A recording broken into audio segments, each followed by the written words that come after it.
Pour ce nouveau TS à Talk, on parle mal au ventre, bobo bidou et autres soucis de digestion. Oui, dans le TSA, les troubles digestifs sont nombreux. Les personnes autistes ont 4 à 5 fois plus de chances d'avoir des troubles digestifs que les personnes neurotypiques. C'est 46 à 84% des membres du spectre qui seront confrontés à un moment ou à un autre. Autant vous dire que le sujet est aussi vaste que la quantité de gifs de The Office que j'utilise. Non, mais tout le monde a mal au ventre parfois. Et ben oui, oui, bien sûr, sauf que là, on parle d'un combo vraiment spécial. Imaginez un estomac en train de crier SOS, urgence, mais à la sauce hypersensible. Aïe, bah oui, vous avez bien entendu en fait. L'hypersensibilité digestive est un vrai truc. Ça s'appelle l'hypersensibilité viscérale. C'est un peu comme si chaque gargouille était amplifiée par 10. Une petite gêne digestive normale? Oui, non, pas ici. Certainement pas. C'est comme si on avait un mégaphone pour le ventre. Ça hurle, ça crie, chaque douleur, chaque reflux, chaque ballonnement est ressenti de façon extrêmement intense. Et cette hypersensibilité va bien plus loin qu'un simple mal au bidou. C'est en réalité une perception sensorielle de choses que le cerveau neurotypique, lui, ignore en général. Les ouvertures et fermetures de sphincters gastriques ou intestinaux, par exemple, les spasmes du tractus digestif, les sécrétions de sucs acides, toutes ces choses qu'on ne devrait pas sentir normalement, mais que le cerveau autiste, lui, sent. Et ça, ce n'est qu'un tout petit aspect des difficultés digestives qu'on peut voir dans le spectre. Il y a aussi le reflux gastro-œsophagien, RGO pour les intimes, médaille d'or absolue des douleurs digestives dans le spectre. Vous connaissez probablement d'ailleurs cette sensation, c'est une brûlure qui se fait quand l'acide de l'estomac remonte dans l'œsophage. Normalement, ce phénomène est totalement passager, il est lié à un repas un petit peu riche et en général, il est plutôt bien contrôlé soit par des médicaments, soit par un changement d'alimentation. Mais dans le spectre, c'est pas ça du tout. Le RGO a tendance à être tout à fait chronique et revenir de façon totalement indépendante de l'alimentation ou des habitudes alimentaires.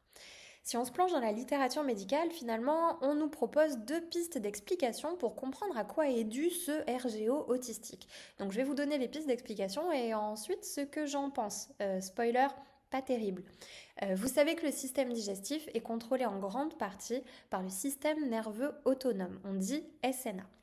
Une partie du système nerveux qui régule toutes les fonctions involontaires du corps, comme par exemple le rythme cardiaque, la respiration et aussi la digestion.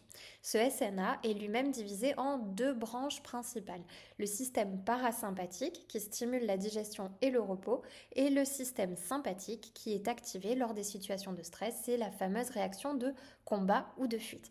On a tendance totalement à tort de penser que le système parasympathique et le système sympathique sont indépendants l'un de l'autre. C'est faux. En fait, ils sont tout à fait symbiotiques et fonctionnent un peu comme le yin et le yang. Dans le cadre du TSA, certaines études ont montré que le SNA, le système nerveux autonome, peut être désynchronisé ou dysrégulé.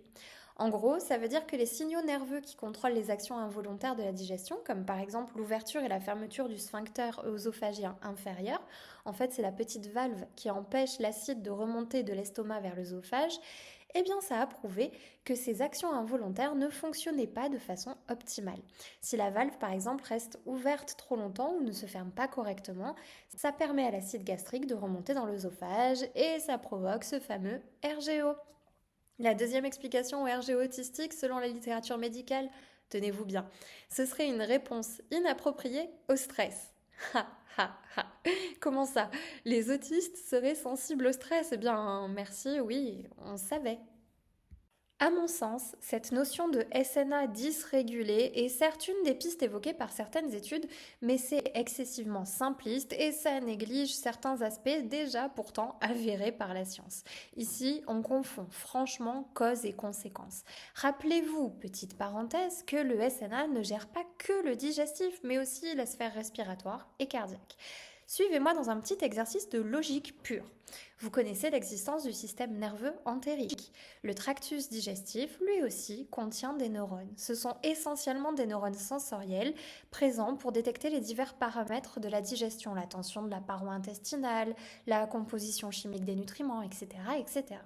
Ce SNE gère aussi, entre autres, la contraction musculaire de l'intestin, la sécrétion d'enzymes digestives, et ces neurones-là se parlent exactement comme celles du cerveau d'en haut, avec des neurotransmetteurs, et notamment la sérotonine. Près de 90% de la sérotonine est d'ailleurs produite dans l'intestin, et on sait que dans le cadre du TSA, la sérotonine n'est pas produite et ne circule pas dans les mêmes proportions que dans le corps neurotypique.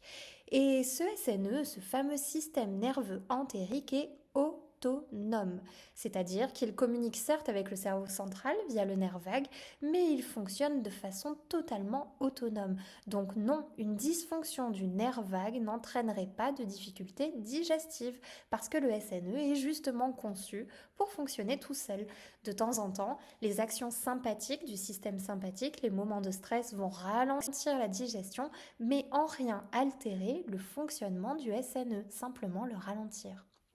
Vous me suivez toujours? En gros, on vient observer une des conséquences de l'autisme à travers ce prisme du système nerveux autonome et du nerf vague, alors que la cause racine est bien en amont. Dans un univers neurologique autiste, on sait que la morphologie même du cerveau et des neurones diffère du modèle neurotypique. Il paraît donc assez rationnel de penser que le modèle neurologique du système nerveux entérique autiste, eh bien lui aussi est différent. Il n'y a aucune raison que le cerveau d'en haut soit différent du cerveau neurotypique et pas le cerveau d'en bas. En fait, la source des difficultés digestives vient davantage d'une perception biaisée des neurones sensoriels du SNE, comme ceux du tronc cérébral d'ailleurs, que d'une dysrégulation d'un système autonome qui, en plus, en toute logique, devrait entraîner aussi des difficultés respiratoires et cardiaques s'il entraîne des difficultés digestives. Logique. Donc oui, le SNA paraît dysrégulé aux observateurs, mais en fait c'est juste la réactivité au déclencheur qu'on observe, une conséquence, pas la cause. Par contre, en creusant du côté du SNE, eh bien oui, on comprend mieux pourquoi il y a tant de troubles digestifs dans le TSA. Et un autre de ces troubles digestifs typiques du TSA et qui a fait couler beaucoup d'encre, c'est le déséquilibre du microbiote intestinal. Vous savez, dans votre intestin, il y a toute une population microscopique de bactéries, de champignons et autres micro-organismes qui vivent là et influencent tout. De la digestion à l'humeur, ces petites bestioles font un travail énorme. Chez les personnes autistes, il a été prouvé et avéré que le microbiote et microbiome, donc au sens plus large, est souvent moins diversifié et bien plus vulnérable au déséquilibre. Résultat, bien un système digestif plus sensible aux infections, aux inflammations et aux variations alimentaires. En fait, c'est ce qui explique en partie les sensibilités alimentaires plus présentes dans le spectre que dans le monde neurotypique, les allergies alimentaires et l'immunité qui peut paraître parfois un peu faible. Les chercheurs parlent même d'une dysbiose chez les personnes autistes, c'est-à-dire c'est un terme qui décrit un déséquilibre durable entre les bonnes et les mauvaises bactéries dans l'intestin. Un microbiote perturbé, en fait, c'est des symptômes comme des ballonnements, des douleurs abdominales, un sentiment général de malaise digestif, d'inconfort, mais aussi un impact sur les humeurs et la nervosité. En d'autres termes, votre ventre et les petites bactéries qui l'habitent, eh ben, n'est plus vraiment votre meilleur ami.